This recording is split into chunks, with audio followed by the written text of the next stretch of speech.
Lo tenemos en el aire, en línea, a Luis Bruno. ¿Ya está? A ver, muy buenas noches, profesor Luis Bruno. Mi nombre es Joel, ¿cómo estás? Hola, ¿cómo les va? ¿Cómo anda, Joel? ¿Qué decís? Bien, Luis, acá andamos. Acá estoy yo, entregado, así que estoy listo para ustedes. Qué grande, ya está. ¿Estás pronto a dormir o tenés un montón de laburo para llevar a casa? No, estoy en casa, pero me quedan algunas cosas de domingo en la noche. Está bueno preparar la semana, aunque no creas que soy también tan prolijo con eso.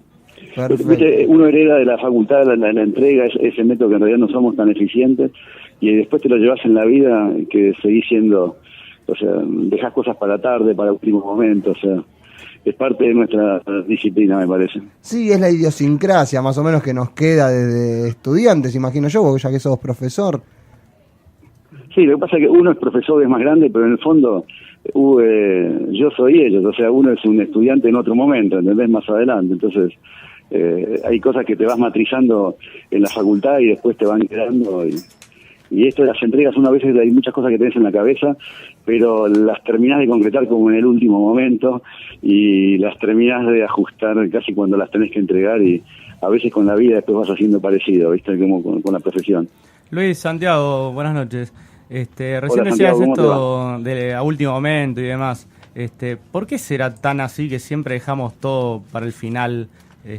Porque eso, la verdad, o sea, yo lo digo como propio, pero la verdad que uno cuando cursaba también sentía como que uno encontraba un montón de actividades para desarrollar durante el tiempo que no tenías la entrega apresurada, y después siempre uno termina corriendo con la maqueta, con las láminas, llega con lo justo, sin dormir.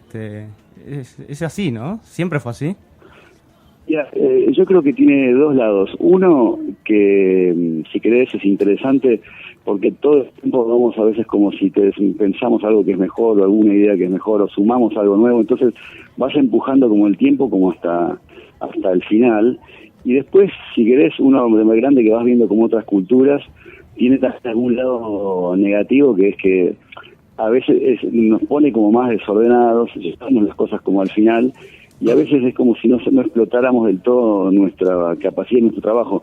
¿Qué te quiero decir con esto? No sé, en alguna otra, de pronto una idea, una vez que la tenés, la aplicás y después le vas agregando lo que le vas tomando, no cambias necesariamente todo el tiempo. Y nosotros a veces somos como la cultura que hasta último momento no cerramos, ¿no? Y ese no cerrar tiene muy la facultad a veces de creer que en algún momento hoy la idea que te viene ahora es mejor que la anterior. Y es muy posible, pero en algún momento cuando vos tenés que cerrar y ordenar los procesos.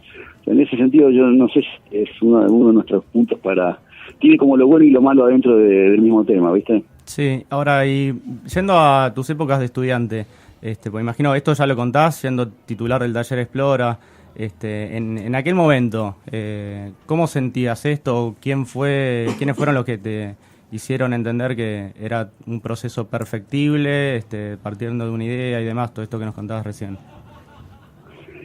Mira, mi época de estudiante se parecía, por ahí no era de los que más me quedaba sin dormir, o sea, jugaba al handball, no podía regalar, jugaba como en primera división, no podía regalar esto de que, viste, si no dormís, después al partido llegás dibujado, pero por ahí te obligaba a organizarte, lo que no quitaba que había momentos que igual estabas desbordado y llegabas como con lo último.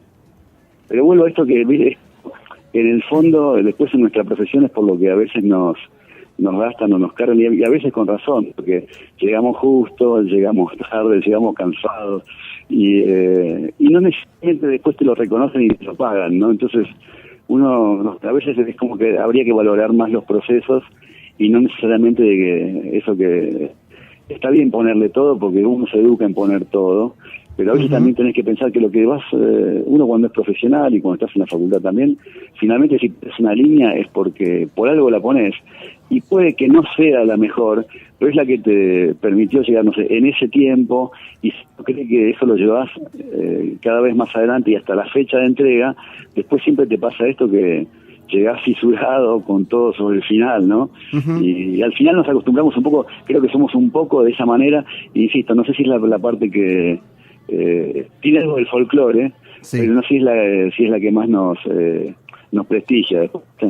Sí, bueno, ese proceso que contabas hace un ratito, Luis, soy Joel de vuelta, que como estudiantes uno lo vive hasta el último momento, vas cambiando todo. 2 días antes de la entrega te das cuenta que podrías mejorar el espacio cambiando la mitad del proyecto y te lleva o a no dormir o a descartar esa posibilidad y ya seguir con lo que tenés. ¿Lo seguís viviendo en tu estudio, en los concursos y esas cosas? ¿Se sigue viviendo una vez que estás graduado? En los concursos, ni que hablar. Por ahí una cosa que me queda agregar de la conversa como la teníamos es que no es que el estudiante es así. Los mismos docentes somos así. Nosotros los metemos en el brete de que tendemos a desordenarlos y a buscar siempre como un poco más, que de un lado está bien, pero uno es como el que también nos ayuda a que ellos claven como algunas estacas y en algún momento decir, bueno, me importa más el proceso que la última entrega, ¿no? Y en los concursos a veces, los concursos por ahí tenés menos tiempo, los laburos profesionales en general tenés algo más de tiempo. Ajá. Siempre, pero el concurso se parece a esto de la entrega, que vos seas muy sobre el final, y yo creo que uno, en el momento que haces enter, te avivás de que está todo ahí puesto, ¿no? Sí. Ahora, te hago, siguiendo ahí con el tema de los concursos, te hago una consulta. ¿Son muchos en tu estudio preparando concursos y esos laburos? ¿Cómo es laburar en un estudio? Ya, somos, bueno, el estudio somos un numerito por ahí, no es un estudio muy grande, pero somos 15 y 17 personas, y a veces para los concursos, por ahí nos juntamos con otros estudios, entonces yo en general me interesa el concurso como para pensar, para abrirse, digamos, lo contrario, encerrarse. Sí. Y en general por ahí nos hemos asociado con un colega, con otros colegas, con varios colegas, y a mí el concurso me sigue gustando. Por un momento sentís que tenés la percepción de que lo vas a ganar y te crees que tu proyecto es el que tiene que ser, y después ves, che, qué bien que te ganaron. A veces decís, che, no, me parece que el mío estaba bueno, pero muchas veces decís, che, qué bien que estaba ese, cómo no se me ocurrió. Y creo que en ese acto, igual que cuando ves un trabajo de un alumno, decís, che, qué buen trabajo es como que te abre la cabeza, o por lo menos te la mantiene despierta, ¿no? Sí, en este caso queríamos charlar también, tener esta oportunidad, que ya que salió en todos los medios, toda la difusión que se dio con lo del Borda. Sepan quienes nos escuchan desde recién, estamos charlando con Luis Bruno, titular del Taller Explora, y es uno de los ganadores del concurso internacional de ideas de anteproyectos del Parque Cívico de la Ciudad de Buenos Aires, junto con, corregime Luis en todo caso, con Lotopovsky, con Marcelo Lorelli y con Edgardo Minón. ¿Es así el equipo? Exactamente, y Brígida Squassi, exactamente. ¿Cómo es el proceso de decir participar de lo que nos puedas contar? Obviamente no nos vas a contar todos los chistes, los detalles como para que alguien te haga competencia, pero contar cómo, o sea, son metodologías de participación, cosas que uno puede empezar a participar luego de la salida de la facultad. ¿Cómo se participa, o cómo fue en este caso en particular de este concurso internacional? Mira, es interesante porque yo reivindico la FADU desde todo punto de vista, porque ese concurso era como un concurso de un proyecto urbano, y nosotros de Chapa no somos urbanistas ni nuestra parte específica, pero cuando digamos, la idea de trasladar al sur de la ciudad centralidad administrativa no es nuestra, es la que la plantea el concurso. Y cuando hacemos el concurso, yo venía de trabajar 15 años en la zona, en el área sur, con la asignatura Proyecto Urbano en la facultad, o sea que en el fondo nos permitió crear las cosas que aún construimos juntos con los alumnos en el aula, y cuando tratamos el proyecto, realmente era un proyecto distinto, distinto a la MED, porque en general muchos hacían edificios, hacían arquitectura, y nosotros lo que tratamos de hacer era como espíritu de ciudad, o sea, como un clima de ciudad antes que poner el foco en cómo eran los edificios, ¿no? Y me parece que era muy atípico entre las 55 presentaciones el proyecto que habíamos presentado en ese momento. Ajá. ¿Y cómo se resolvió el tema luego de haber ganado el concurso? Porque estuvimos viendo un posteo tuyo y nos pareció interesante escuchar tu versión sobre cómo se fueron desarrollando los hechos. Sí, yo fui en realidad muy crítico del proceso posterior, porque en el fondo creo que si vos vas a renovar, el terreno son 33 hectáreas, y después las 33 hectáreas sí afectan a toda su periferia, que son no menos de 100, o sea que es una linda superficie de la ciudad. Vos podés esconder eso debajo de la alfombra. Nosotros cuando ganamos, en realidad rápidamente nos pedían que no lo publicáramos en ningún lado, que no dijéramos nada. Nunca escuché, digamos, ni al jefe de gobierno ni al ministro haciendo una presentación, no una presentación en un rincón para que parezca, sino vos esto lo tenés que presentar a la sociedad, no a un grupo de técnicos. Vos, o sea, no podés pretender renovar o trasladar, hacer algo tan importante como trasladar la centralidad administrativa de la ciudad a otro lugar de la ciudad, sin contarle esto a los como a los vecinos. Yo digo que hoy un vecino de Buenos Aires, si se quiere interesar esto, no sabe dónde ir para verlo, ¿entendés? O sea, es como un poco loco, pero es así. Por eso, en cierto modo, lo ligue. Luis, sí. A ver, yo si yo he ganado un concurso internacional, creo que voy corriendo en bolas hasta el obelisco. Porque, sí, Dios no quiera, por favor. No, ni se te ocurra participar. Pero, o sea, más allá de lo que vos decías de la comunicación y demás, hay también un reconocimiento, una autoestima y un festejo por eso. Sí, pero de la corrida al obelisco la podemos hacer, porque yo creo que cuando te pasa eso, el momento del festejo es un momento lindísimo y independientemente de si prosperas en el momento que vos ganas un concurso, vos sabés que en el ámbito profesional es un momento de reconocimiento. Eso que lo tenés, pase lo que pase después. Lo que digo es que se supone que estos concursos son para que después ocurran, ¿viste? No solamente para que quede como, che, qué buena la idea y que vos no lo hablemos entre arquitectos y qué bueno que el concurso que ganaste que nunca has hecho. Eso en sí no te sirve. Entonces Lo que digo que si se hace semejante concurso, semejante movida, y después, ahora además hoy lo ves con el diario del lunes, te dicen no lo publiques, no digamos nada, y además y vos tampoco vas a violentar lo que te pide la administración pública, es el Estado. Pero yo en un momento de estos días contaba, nosotros les dije, cuando más esto lo tapaban, pero no hay manera, o sea, primero dijimos, bueno, ok, avanza más, qué loco que no lo presentes y lo muestres. Y después dejamos pasar un tiempo y un día le dijimos, si ya que no lo muestran, y venían las elecciones ahora desde el 2011, bueno, al menos digan, che, tenemos una idea, se la queremos mostrar a la sociedad, y ver, o sea, y en todo caso lo sometés como a la misma elección. La administración dice, tiene un proyecto después de un concurso y lo presenta a la comunidad.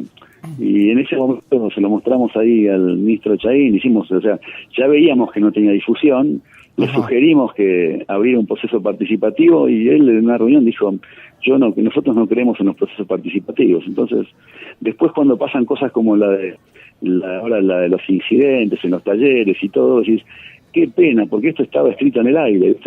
En algún momento iban a entrar detrás de la policía a sigilosamente a sacar a los últimos que estuvieran ahí adentro, pero nadie te va a defender porque nadie sabe qué corno van a hacer ahí adentro, ¿entendés? Entonces, en cambio, si hubieras presentado, si la gente, o sea, está muy bien llevar cosas y actividad al sur, eso es la ciudad, es bueno para la ciudad, o sea, inclusive el proyecto que hicimos nosotros, sugeríamos mezclar los edificios públicos con edificios, digamos, no de la administración, sino de otras cosas, para no construir un gueto administrativo.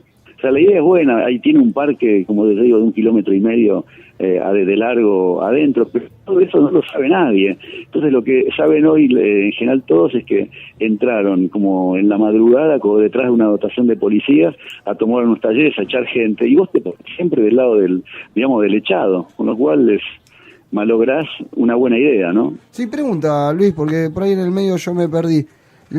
Estos incidentes causados, a mi entender, por parte de decisiones políticas del gobierno de la ciudad, lo que buscaban eran el desalojo para generar el espacio que habías diseñado vos o otro espacio, no se sabe eso. Mira, el master plan, sí. En realidad el concurso era sobre los terrenos que ocupan los hospitales Borda y Moyano, que son más o menos 33 hectáreas. Y los hospitales que están ahí, digamos, son los que se llaman genéricamente los neuropsiquiátricos. Sí. Y todos los concursantes trabajamos sobre ese área. Nosotros por ahí también manteníamos edificios existentes, pero dentro de ese master plan, en una de las puntas, que es donde se estaba haciendo esto, que había menos edificios y estaban estos talleres, y hay unos árboles increíbles también, en algún momento se hizo un concurso para hacer la jefatura de gobierno. Ajá. Entonces, este edificio, en ese concurso nosotros no lo ganamos, salimos segundos o terceros. Ese edificio que debería ser como el primer edificio, la primera muestra real dentro de un master plan que se vendría a concretar. Entonces, lo que pasó ahí básicamente fue a la tierra para empezar la obra de este edificio, ¿entendés? Que vendría a ser el primer edificio nuevo del master plan. Pero insisto, en un master plan que nadie conoce, o sea, nadie sabe si es bueno, si es malo, si tiene que ir a cuando digo alguien, por ahí los técnicos, los funcionarios, yo puedo decir, che, me parece que está bueno, pero la sociedad no lo conoce, ¿entendés? O sea, que es la que tiene que saberlo, conocerlo. Sí, Luis, en este caso, para entender también cómo funciona un poco el tema de los concursos, uno participa del concurso, hace una presentación, el jurado dictamina quiénes son los ganadores, los distintos premios que se dan, y luego sale una construcción. Por lo que estoy entendiendo, creo que todos acá en la mesa, ¿han habido modificaciones a este proyecto que ustedes presentaron? No, nosotros, separemos algo que por ahí para un estudiante en realidad los más avanzados quizás lo entiendan. Viste, vos haces un master plan que es como, digamos, un proyecto urbano donde decís dónde van a ir los edificios. Eso es lo que ganamos nosotros. Ese master plan se supone que lo desarrollamos siempre como sigilosamente y nunca, digamos, públicamente, porque la administración en sí siempre lo escondió, y ahora, digamos, dentro de ese master plan se concursaba como el primer edificio real, ¿entendés? Entonces, es como decir, un master plan es como decir, mira, cómo van a ser las manzanas, qué va a ser parque, dónde va a haber edificios, y dentro de ese plano guía o master plan, ahora se hacía el primer concurso por un edificio que era como la jefatura de gobierno. Ese es un segundo concurso que ganan otras personas, y lo que estaba por empezar ahora era la obra, vamos a decir, la primera obra de un edificio, de una obra de arquitectura dentro del área del master plan. Okay. No sé si se entiende, si no preguntame. Sí, está claro, está claro. No, el master plan es como la base, y ahora lo que estaba en disputa era hacer el primer edificio, que fue otro concurso. Y este primer edificio pisa árboles, pisa unos talleres, unas cosas. Y en realidad, cuando llaman a este concurso, que es un concurso también nacional y que lo hace la Sociedad Central de Arquitectos, en realidad en ese terreno, en el medio del terreno estaban los talleres, estos que siempre se decían que se iban a desmantelar, como que hubiera estado acordado de antemano que esos talleres iban a desactivarse, ¿entendés? Claro. Y ahora resulta que no, que están ocupados y que no se desactivaron. En cuanto a los demás edificios, ¿los concursos están activos? ¿Ya se realizaron? No, solamente hubo este concurso. Ajá. Se suponía que después, en el tiempo, se irían haciendo otros, pero tampoco se sabe muy bien cómo es la gestión, o sea, insisto, lo peor que le hace a todo esto es el secreto. O sea, yo creo que un proyecto así no se puede manejar de otra manera que no sea participativamente, ¿no? Claro, Luis, y te consulto, ustedes que ganaron el master plan, ¿tenés conocimiento de algún otro edificio que pueda llevar consigo algún otro acontecimiento similar? O sea, que se tenga que construir en otra zona que pueda dar para el debate. Todos, porque todo pisa el área de los hospitales. O sea, en realidad, cuando se hace el master plan, el mapa de base, era decir, la neuropsiquiatría, avanza hacia otro formato de atención.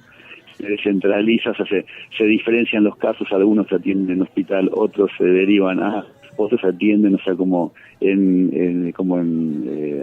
te dijera a domicilio, pero no soy un especialista en el tema, pero porque además no me compete a mí. Había un razonamiento sobre el cual se decía, todo este área que hay hospitales, algunas edificaciones que son de valor se van a mantener por su cosa patrimonial, pero lo demás va a pasar a ser otra cosa. Esto es lo que nosotros nos damos cuenta, nunca se presentó a la sociedad, entonces es como si estuvieras entrando a hacer un pequeño edificio por la retaguardia de tu casa, es como casa tomada, te pretendo tomar una partecita del jardín sin que te des cuenta. Ahora, es una pena que sea así, porque en algún momento te dice, acá vamos a querer hacer todo esto, y yo no puedo entrar como a escondidas a hacer algo que se supone que voy a modificar todo el área, ¿no? Sí, se entiende, Luis. Bueno, por lo que leo yo, y estas son mis palabras, decisiones políticas de mantener escondido un master plan que podría ser muy beneficioso para la sociedad, además para la ciudad de Buenos Aires, terminan en los incidentes que todos vimos y escuchamos por la televisión, y el rol del arquitecto, el concursero en tu caso, queda relegado y no nos podemos acercar a la sociedad, no podemos mantener ese diálogo. Sí, Lo que tus palabras las comparto y es como si las hubiese dicho yo, porque realmente somos muy críticos de la gestión pública, de cómo se manejó este emprendimiento, que insisto, vos vas a mudarte de la Plaza de Mayo al hospitales y lo estás haciendo a escondidas, es inentendible, te diría. Bueno, Luis, gracias por contarnos esto. Ahora te queremos desviar un poquito la charla y poder hablar un poquito sobre tu gestión como vicedecano de la facultad. Dale. ¿Cómo es eso de llegar a vicedecano? ¿Cuándo arrancaste en esa gestión? Mira, yo vivo la política de un modo muy apasionado. Me parece que esta es una sociedad en la que no podemos echar la culpa a otros, hay que meterse. Y en general en nuestra profesión, que siempre te dicen, no, los arquitectos somos técnicos. Porque vos sos abogado, vos vas a la facultad de Derecho y puedes aspirar a ser presidente. Vas a la arquitectura y a lo sumo puedes ser un técnico.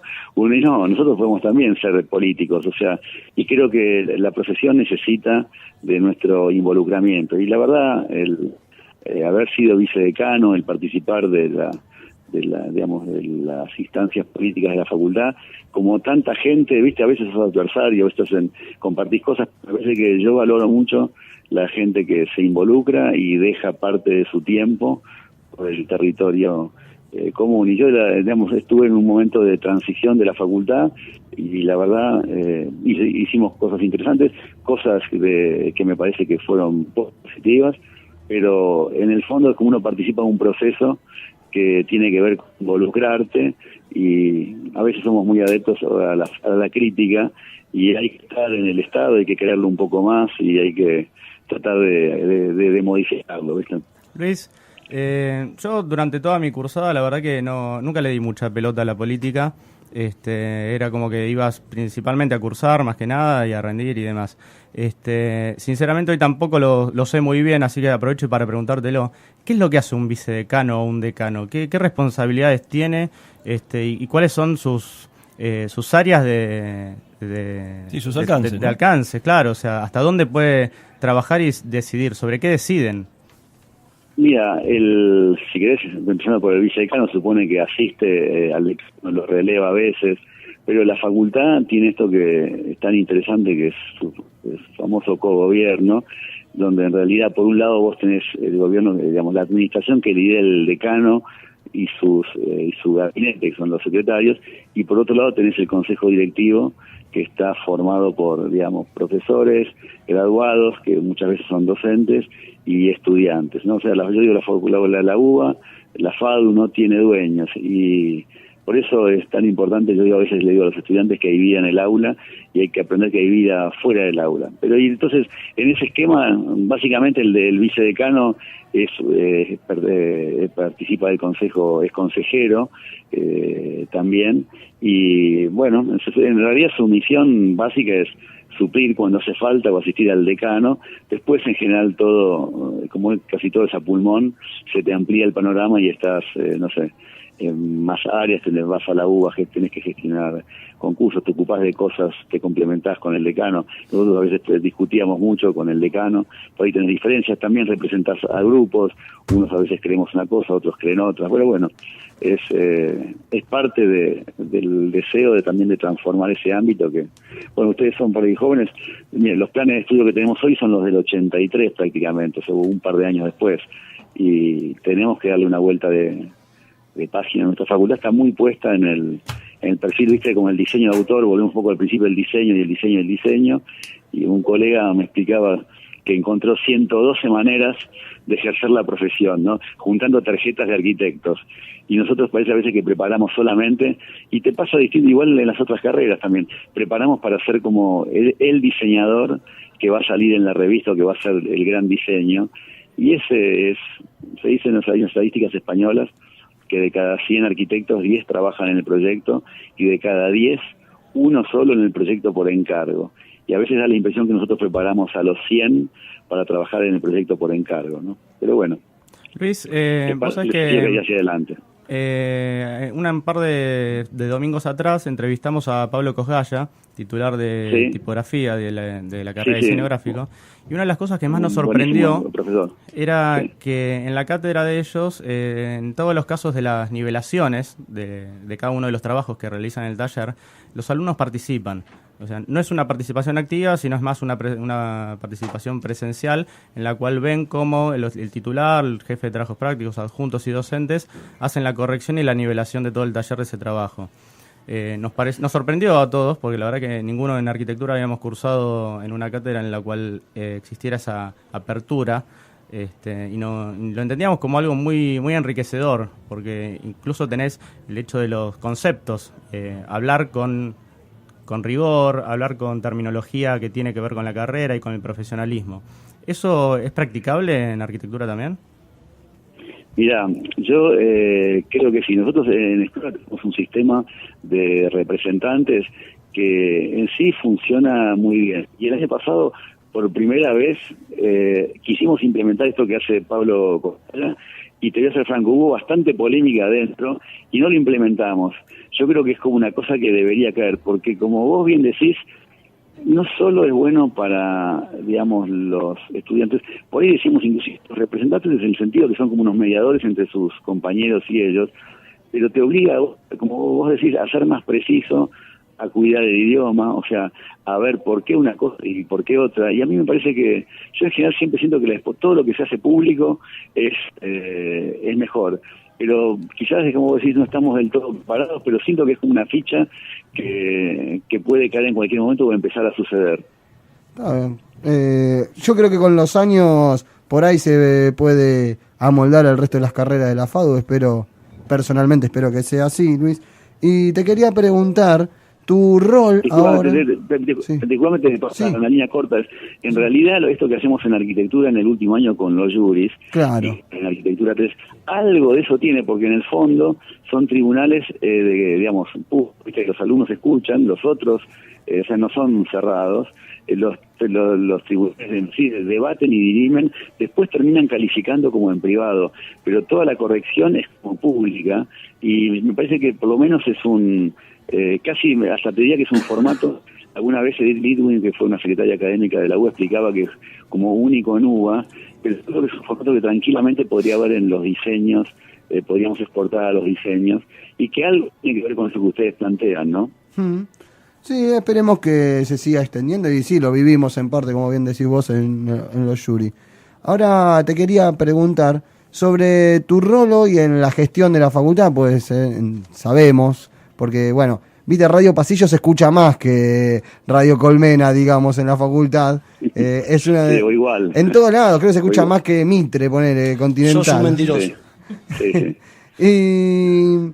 Y bueno, está muy presente tu nombre dentro del rol y de la gestión de la facultad. ¿Vos estás ocupando algún cargo? ¿Estás trabajando en la gestión? Mira, yo hoy mi único cargo en la facultad es el de profesor titular de Explora.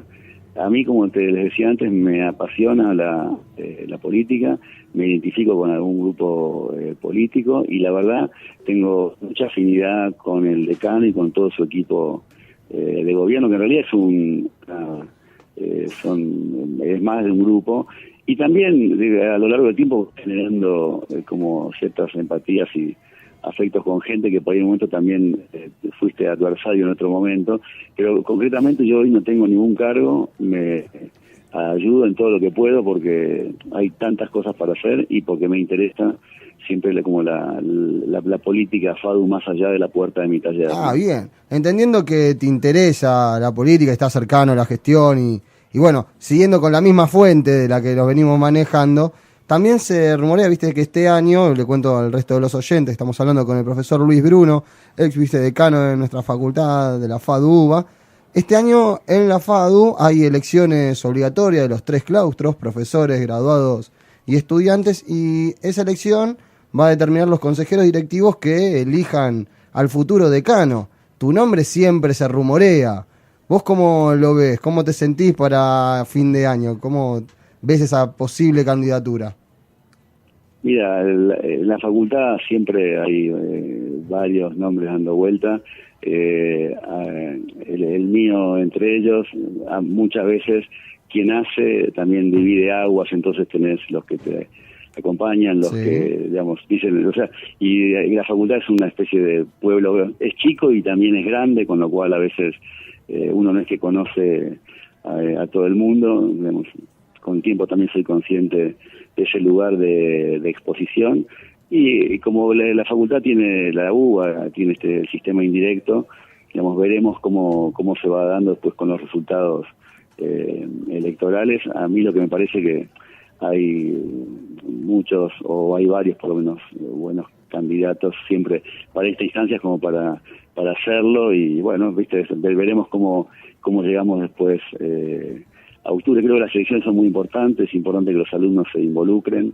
En lo personal creo que también hay que mirar, o sea, de los estudiantes es importante que esto que contabas vos recién, bueno, yo en general cursé y después no mire mucho, no me dediqué mucho a hacer el esfuerzo por ver qué anda en danza, y bueno, viste, uno a veces me mete un poco de presión, pero después es el estudiante el que decide, y es importante que tomar conciencia de que la facultad hay que tratar de cambiarla todo el tiempo, y yo creo que hay muchas cosas para hacer mejor, y cuando los estudiantes no se meten, como nosotros muchas veces no nos metíamos, y muchas veces los docentes, uno termina tercerizando algo que no está bien que lo haga, ¿viste? Entonces, sí. Recién decías, Luis, meter presión. Diego, recién decías de meter presión y demás. Yo ahora voy a aprovechar la oportunidad para meterte un poco de presión. Nosotros tenemos mucha llegada con los estudiantes, mediante las redes sociales, mediante Facebook, Twitter. También vamos a la facultad y demás, y notamos que en este último mes hay muchas preocupaciones por robos que se están dando en la facultad, y por ejemplo, te doy un caso concreto. Estuve charlando anteayer con gente de Moscato y me han contado que cuando se quedan en correcciones tarde resuelven no irse y se van en bloque todos juntos para evitar robos que se están dando, sobre todo en la zona del estacionamiento al final, ¿no? En lo que sería el pabellón 4. No sé si vos te vas a presentar o quiénes se van a presentar en las futuras elecciones, pero estaría bueno que puedan encarar este tipo de cosas, que por lo menos son las que hoy notamos nosotros desde acá, desde Noches de Entrega, como preocupaciones reales de los estudiantes en la facultad. ¿Tienen injerencia en eso? ¿Se puede resolver algo? Mira, yo creo que son temas importantes, temas que también hay que a veces resolver con la UBA. Ustedes, por ejemplo, a mí me ha pasado en algunos de estos partidos de River querer entrar a estacionamiento y tenerlo totalmente tomado, y a veces siento que como facultad somos un eslabón muy débil para hacer, o sea, como facultad solos, como pabellón 3 inclusive, para hacer frente a algunas de estas situaciones que nos exceden. O sea, a mí me pasa, el otro día estábamos en el taller y también en un momento le planteo a nosotros estamos mañana y noche, en la mañana que no dejaran las cosas cerca de la puerta, uno va generando algunos reflejos, o a la noche hacemos unas especies de grupos de autos para salir, el que tiene auto por ahí vuelve con el auto lleno para, aunque sea, sacar sus compañeros de ahí. No son reflejos para jactarse. Yo sé de algunos casos que ahora hay algunas cámaras de seguridad han permitido, no sé, saber algunas cosas, algún robo de cañones y estas, pero es un tema muy muy delicado para pensar. Se parece a veces con algunas cosas del fútbol, que lo va a resolver como un presidente de un club o nosotros solos desde la facultad, ¿no? Creo que podés hacer cosas. Hay cuestiones, hay algunas cosas, o sea, que se han hecho desde la seguridad, estas cámaras que siempre uno piensa, parecen como mecanismos represivos, y en el fondo está siempre en esa delgada línea entre si es represivo o es para cuidarte, ¿no? Claro. Y bueno, yo creo que en la medida que nos salgamos del blanco y negro, de que si hay una cámara es la derecha, ¿viste? Y si, ¿no? O sea, tiene muchas variantes, pero creo que es un tema no menor, y sobre todo a la noche, cuando avanzás, exacto, uno sale 11 y media de la noche, no lo veas en verano, que a veces es todo más festivo, imagina junio, ¿no? Mayo, viste que queda menos gente, o sea, de verdad que es un algo no resuelto. Yo creo que deberíamos terminar más temprano, pero eso es más largo. Deberíamos volver a los turnos a veces de 3 horas que había en algún momento, entonces terminaríamos por lo menos 10:30 o algo antes que esas horas. Sí. Pero eso para más largo y para otro momento. Sí, para otro gobierno, ya te diría. Para otro gobierno, entonces bueno, dejás la puertita abierta para fin de año, Luis, de esa manera. Me quedo en eso. ¿Cómo? Que me quedo pensando que dejás la puertita abierta para fin de año después de las elecciones. Sí, pero esto hay que hacerlo, si no, si uno podemos estar en ese lugar, o también puede ser que tengamos que ayudar a lo que otros piensen. Y en realidad, mira, yo creo que en la UBA, y la FADU es un buen ejemplo, no es que todo pasado fue mejor, todo futuro va a ser mejor. A mí me parece que hoy el grupo de los docentes que hay son mejores de lo que éramos nosotros a su edad. Yo creo que los estudiantes, yo lo que veo, los trabajos que hacen, son muy superiores a los trabajos que hacía yo a la edad de ellos. Son más ricos, más complejos, o sea, menos esquemáticos. Las cosas que discuten son más interesantes que las que discutíamos nosotros a su edad. Así que no tengo por qué pensar que no va a ser mejor. Mira, cuando era vicedecano y a veces iba a algunas juras, siempre les deseaba que por ahí en algunos años el país hable de ellos, ¿no? Y yo creo que es muy posible que eso pase. Bueno, Luis, te agradecemos entonces por esta comunicación, por habernos entendido hasta esta hora de la noche. Que puedas terminar los trabajos y organizar la semana tranquilamente. Quédate escuchándonos en Radio Colmena, si podés. Y si no, bueno, te cruzaremos por los pasillos. Gracias por acompañarnos. No, les agradezco a ustedes. Además, son, te digo, súper eficientes porque lo coordinamos antes, llamamos a horario. O sea, lo que uno a veces ve por la radio te parece que uno lo va armando. No, realmente lo produjeron. Les cuento una cosa muy corta. Una vez fui a ver con alumnos en el Teatro San Martín, dimos una iluminación, ¿no? Uh-huh. Y estuvimos a medio de ahí escondidos mientras practicaban los 122 efectos lumínicos. Uno por uno, y después uno sentadito en la butaca cuando ves la obra decís, wow, qué lindo, cuánta poesía. No, y detrás de todo eso que uno ve hay un montón a veces de preparación y por lo menos a los que escuchan con esto pasó, así que lo valoro y agradezco que me hayan llamado. Muchas gracias, las felicitaciones al equipo de producción que coordinó todo esto. Somos 8 acá, pero un montón de amigos también ayudan. Te mandamos un abrazo grande. Que los saluden. Un abrazo grande, Luis. Chao, buenas noches a todos. Chao, buenas noches. Chao. Hasta luego.